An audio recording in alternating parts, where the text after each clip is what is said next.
Na mara nyingi mwanamke mwenye kushukuru ndoa yake hudumu. Mwanamke asoshukuru akasema nakosea budi, mfanyeje, ni jambo budi halina, huyo mara nyingi hatoboi. Ndugu zangu, asli katika falsafa ya ndoa, ukweli katika falsafa ya ndoa haidumu bila mwanamke. Mwanamke ndo anaoifanya ndoa idumu au ndoa isidumu. Na ukiona watu wamedumu kwenye ndoa, kudumu, jua mwanamke aliyeolewa ni mwanamke mwema. Mwanamke mwema hakubali ndoa yake itikisike, huwa na sifa mbili: hafuati matamanio ya nafsi yake, wala hasikilizi yasokuwa yeye. Hafuati matamanio ya nafsi yake, huweka dini ndo kioo chake. Ni kipi manufaa kwangu mimi? Ni kipi manufaa kwa watoto wangu? Kuhusu dini yao. Haangalii maslahi ya kidunia, wala hasikilizi yasokuwa yake. Watu husema hivi, wewe utabaki hivi, wendani wako wote wamejengewa nyumba, wendani wako wote upelekwa auti, wendani wako wewe, wendani wako hufanywa hili akafanywa hili. Na wewe angalia dalili nakupa mimi katika Qur'ani, wanawake wema hata kama ameolewa na muovu aliibakisha ndoa, na mwanamke muovu hata akaolewa na mwanamume mwema. Katika watu wema ni nani number one?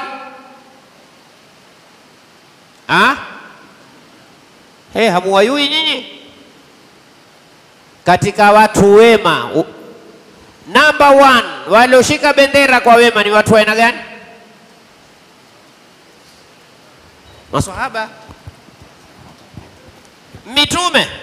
Wako watu wema kama mitume? Huko huko wako watu wema zaidi ya mitume? Mtu ataka kufanya ibada vipi hawezi kushinda mitume, haweza? Mitume ndo number one. Yatakiwa mitume wawe wake zao ndo number one katika mifano. Kweli si kweli? Lakini angalia Mwenyezi Mungu katika Qur'ani atuambiaje? Wa daraballahu mathalan lilladhina kafaru imra'ata kanata tahta abdaini min ibadina salihaini, mke wa Nuh na mke wa Lut walikuwa watakiwa wawe wake wazuri, lakini hawakuidumisha.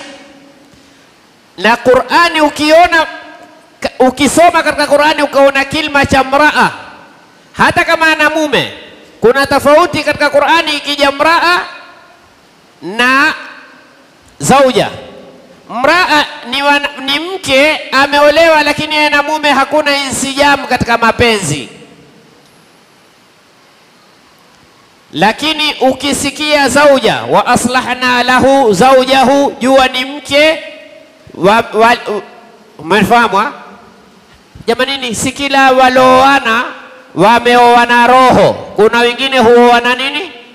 Mili. Na hii Qur'ani yatuambia wa ya Adamu uskun anta wa zaujukal janna. Adamu alimuoa Hawa, wakaoana, wakaoana. Adamu akamuoa Hawa, Hawa akamuoa Adamu, wakawa wote wawili wamefanya nini? Wameoana roho zao. Nabii Allah Nuhu alioa, huwezi kusema ni hawara yake, lakini kwa kuwa maisha yao yalikuwa hayawaishi kama mume na mke, Mwenyezi Mungu akasema mraata Nuh, hakumuita zaujatu Nuh. Kwa sababu gani? Ayatakayo mume sio ayatakayo. Henda ikawa wewe nyumbani ukenda muulize mke wako, mimi ni zauj au ni rajul? Na wewe jiulize udolo uko naye nyumbani, ni mraatak au ni zaujatak, ni mke wako au ni mwanamke wako? Usitosheke kwa umefunga nikaha msikiti wa Maka. Mimi nimekuelezea mitumi walioa, lakini Mwenyezi Mungu hakusema mke wake, alisemaje? Mwanamke wake. Kwa sababu walioana lakini hawakuiana, roho zao hazikukubaliana. Angalia na Firaun. Firauni hakuna kiumbe muovu, bali tunaweza kusema Firauni humshinda Ibilisi kwa uovu, kwa sababu Ibilisi jamani alifanya kibri. Sema kibri chake kilikuwa live, yeye na Mungu, sawa, lakini kibri chake alikataa kumsujudia nani? Adam, ambao leo kuna wengi hawajaambiwa msujudie Adam, wameambiwa msujudie nani? Allah, na hawataki. Yeye na Ibilisi muovu. Ibilisi alimwambia Mungu, mimi lau kanambia nikusujudie wewe takusujudia mpaka popo, niko tayari. Lakini huyu Adam, kwa sababu itikadi ya Ibilisi, ambao leo watu wengi wanao itikadi hiyo ya kusema ana khairun minhu, mimi ni bora kushinda yeye. Leo kuna watu wajihisi wao mabora. Ubora wa Ibilisi nini? Hatuambie wa Ibilisi wewe wasema ni mbora. Kivipi? Khalaqtani min narin wa khalaqtahu, mimi umeniumba na moto, yeye umeumba na mchanga. Alokuambia moto ni bora kushinda mchanga nani? Na ndio leo haswa hii Kenya yetu kuna makabila hujiona wao mbora kushinda wengine. Mwambie sisi tu fulani haswa sisi wenyewe Nairobi. Alokuambia Nairobi mbora kushinda mahali kwingine nani? Alokuambia Lamu mbora kushinda Bajunini nani? Alokuambia Kirinyaga sijui, alokuambia Kisumu sisi ndio wenyewe. Wewe, hiyo ni fikra ya kiibilisi. Ibilisi ndo alikuwa na fikra mimi ni bora kushinda Adam kwa sababu mimi nimeumbwa na moto. Alokuambia moto ni bora kushinda mchanga nani? Fikra tu ameibuni. Sasa Ibilisi alikataa kumsujudia Adam, lakini jamanini kuna wangapi wakataa kumsujudia Mungu? Sasa Ibilisi ubaya wake yeye alisema mimi simsujudie Adam. Lakini Firauni si masala kusujudu. Firauni alikwenda akasema ana rabbukumul ala. Ibilisi alimwambia Firauni, Firauni umenishinda. Mimi sijawahi kudai hata kama mimi ni Mungu. Kunena tu mimi ni Mungu si anena. Wewe ni Mungu, tena si Mungu wa kawaida. Ndio Mungu the top one. Wewe umenishinda wewe. Mimi hata kuwa karibu na wewe siwezi. Lakini angalia ndoa ya Firauni ilitoboa kwa sababu mke alompata ni mke mwema. Ndio kakwambia mke akiwa mwema haivundi ndoa, hata mtu akawa mbaya wa mwisho. Na mke akiwa si mwema atatafuta sababu tu ya kuvunda ndoa. Ndoa nyingi ukiziona hazikutoboa, sababu kubwa ni mke. Mke mwema huifanya nyumba yake, hakubali kivyo vyote atafight ndoa yake ifanye nini? Ihifadhike. Tukua kiswa hichi, kuna mwanamke aitwa Khawla binti Tha'laba. Khawla binti Tha'laba, sawa? Huyu mumewe alikiitwa sijui nani bin Swamit, ni kazani yake. Huyu Khawla kwao ulikuwa kuna senti. Khawla kwao kuna nini? Kuna senti. Huyu nani bin Swamit huyu limenitoka jina lake. Ilikuwa kwao hakuna senti, lakini wakaozeshwa, si ni familia? Wakaozeshwa. Huyu Khawla akamkubali. Wakakaa, ikawa huyu mume akipata senti, akipata kibarua, akifanya watakula, hakupata mke hutoa zake, wakafanya nini? Wakala. Si makosa mke kumlisha mume, wala hakuna aibu ya mume kulishwa na mkewe, wala haitokuwa kweli kuambiwa wewe ati umefanya nini.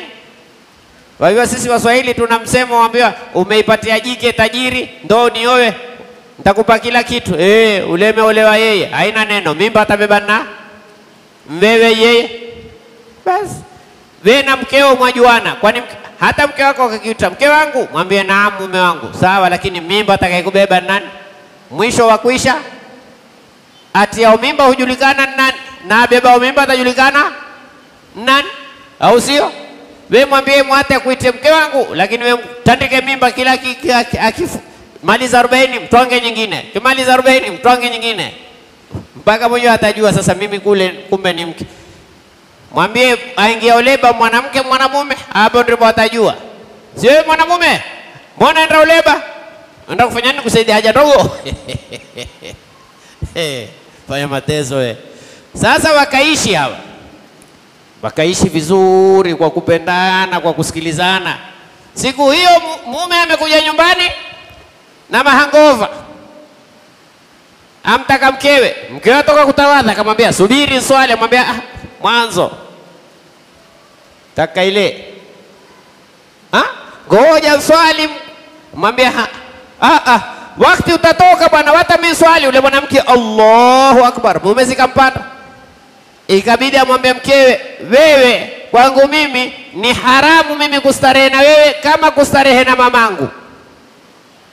Wana hasira hizi?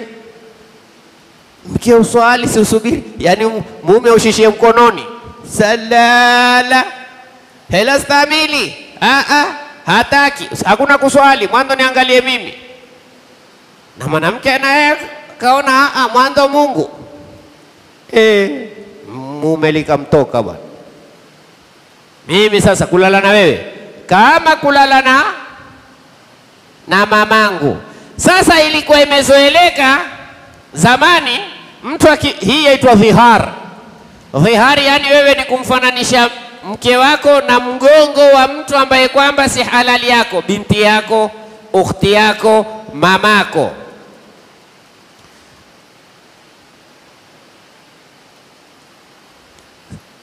Zamani kulikuwa kuna dhihar, na dhihari maana yake ukishamwambia mke wako mimi kulala na wewe kama kulala na mamangu, mimi kulala na wewe kama kulala na binti yangu, mimi kulala na wewe kama kulala na sister yangu, huwa hakuna tena ndoa wewe na yeye maisha. Hata ule mwanamke akaolewa na wanawake 1000 huwezi tena kuoana. Katika Uislamu haijatokea jambo kama hilo. Mwanamke uko ndani ya swala amepatikana na mshangao, ikabidi ule mwanamke akimaliza kuswali, ule mume sasa, haya umemaliza kuswali, ndo sasa unipe haki yangu, si ndio? Ndio Sharifu? Mke amwambie wewe unaniambia mimi kulala na mimi kama kulala na nani? Na mamako. Sasa umekuwa unaniambia ndo sikupi, hakuna haki, hakuna cha chochote, upati lolote. Mke wangu, wewe ni mke wangu, kweli mimi ni mke wangu, lakini wewe umeniambia wewe mwenyewe mimi kulala na wewe tena kama kulala na nani? Mpaka twende kwa Mtume sallallahu alaihi wasallam. Angalia mke mwema anavokuwa na hamu ya kuilinda. Ilikuwa kama mwanamke wa kwetu, khalas mimi ndo zangu kwetu, bado huyu ni mume nimezaa naye, yule kwa amenifanyia haya, lakini ni mume nimezaa naye. Akaja kwa Mtume sallallahu alaihi wasallam, ya Rasulullah, fulani huyu alinioa mimi wakati mimi kila mwanamume akinipigania, mimi nikawata waume wote kwa ajili yake. Alinioa mimi nikawa na mali, sasa mimi nimekuwa sina chochote. Alinioa mimi nilikuwa spring chicken, sasa wakati natharat batni wa intatharat sadri, nimekuwa tumbo kifua hicho, tafikiri unyonyesha majambazi. Yani ukiniona siye tena ule zamani, ulikuwa ukiniona ukiniangalia angalia tena. Sasa yao nikisimama kama mtungi wa gesi, ukiniona ni yao utaona nendao, ukiona endao utaona yuaja. Yani hajulikani mbele ni wapi wala nyuma. Alafu ya Rasulullah, huyu ni wa kunambia mimi mingi starehe na wewe kama kulala na mamangu? Ya Rasulullah, mimi huyu nimezaa naye. Angalia sasa hapa wanawake wanavyoelewa majukumu. Asema nina watoto na yeye, nikimwachia yeye watoto watakosa malezi, sababu yeye asubuhi warauka kwenda wapi? kazini, nani atawaangalia watoto? Na yeye akiniachia mimi watoto nikae nao mimi, watashikwa na njaa, mimi siwezi kuwalisha. Yeye ndo afanya kazi. Angalia wanawake wanavoganya majukumu ni vipi, alivyokuwa mahodari. Mtume sallallahu alayhi wa sallam mwambia, ma raaitu illa annaki taliq, mimi sioni la umeshaachika wewe. Mwanamke akainuka yualia, akaja upande wa kushoto, ya Rasulullah, ni haki lakini sasa mimi taketi vipi bibi ya Rasulullah? Mtume amwambia, ma raaitu illa annaki taliqa. Sayyidatina Aisha asema mpaka walioko nyumbani wote tukalia kwa kilio cha huyu mwanamke. Mtume hawezi kumwambia kitu, kitahamaka hayatoka. Ndiye mtu ambaye kwamba bado yuko kwenye eneo la tukio, wahi uteremke. Mwenyezi Mungu Subhanahu wa Ta'ala aiteremshe aya, Jibril amsome Mtume sallallahu alaihi wasallam, qad sami'a Allahu qawla allati tujadiluka fi zawjiha wa tashtaki ila Allah. Angalia Mwenyezi Mungu alipozungumzia masala yanafungamana na mwanamke, amemwambia qad sami'a Allahu qawla allati tujadiluka, kauli ya ule ambaye kwamba tujadiluka, ajadiliana na wewe, ameita ni mjadala. Watashtaki ila Allah, na akamshtakia Mwenyezi Mungu, mmemwatia Mungu huyu, ni haki mwanamume kunifanya yao, mimi kwenda kuswali tu amekuwa tayari kunifananisha mimi na mamake. Lakini angalia ilipokuja masala ataka kumzungumza Mtume, Mwenyezi Mungu hakumwambia wallahu yasma'u tajadalukuma, amemwambia wallahu yasma'u tahawurakuma. Angalia sehemu ilipokuwa kuzungumzwa Mtume, Mungu hakusema mujadala wenu, tahawura, yani mkifanya hiwari, debate. Hakuita mujadala kwa heshima ya bwana Mtume Muhammad sallallahu alaihi wasallam. Aya ni hini, tukio ni hilo hilo, ule alikijadiliana na Mtume. Lakini wakati akiambiwa mwanamke akijadiliana na Mtume, Mtume hakuambiwa hujadiliana na mwanamke, amwambiwa Mtume huambiwa tahawurakuma. Subhanallah, angalia Mwenyezi Mungu anavyomtunga Mtume Muhammad sallallahu alaihi wa sallam. Hata katika kueleza akielezewa Mtume yuelezewa tofauti. Ikashuka aya, ikashuka hukumu, kaambiwa bwana sasa hukumu yake, ameambiwa huyu afunge miezi miwili, mwanzo aache shingo huru. Ya Rasulullah, huyu walideni mtuze kardha, hana chochote, wewe unasema aache mtumwa, yeye ni mtumwa yeye huyu, basi afunge miezi miwili. Ya Rasulullah, uzee hunu, maana yake alikuwa ni mtu mzima huyu, mwezi mmoja mambo kazi, wewe mwambie afunge miezi miwili, sasa atakufa huyu. Basi alishe maskini 60. Ya Rasulullah, tatoa wapi chakula cha maskini 60 huyu? Mtume sallallahu alaihi wasallam akaingia ndani, akatoa zir, sisi huita shupatu, yani kwa lugha ya Mombasa tuseme kikapu cha tende. Haya, nyingine atakwenda kuzengea. Ule mwanamke akamwambia Rasulullah, ilobakia nitamjalizishia mimi tatoa. Mtume sallallahu alaihi wasallam akamuombea dua. Angalia, mwanamke uko tayari kusacrifice kwa mali yake ili ndoa ifanye nini? Akasema kilobakia nitajaliza mimi. Ya salam, ana mwanamke akiwa mwema, wewe omba siku zote ndio rabbana hablana min azwajina wa dhurriyatina qurrata, ni mke mwema.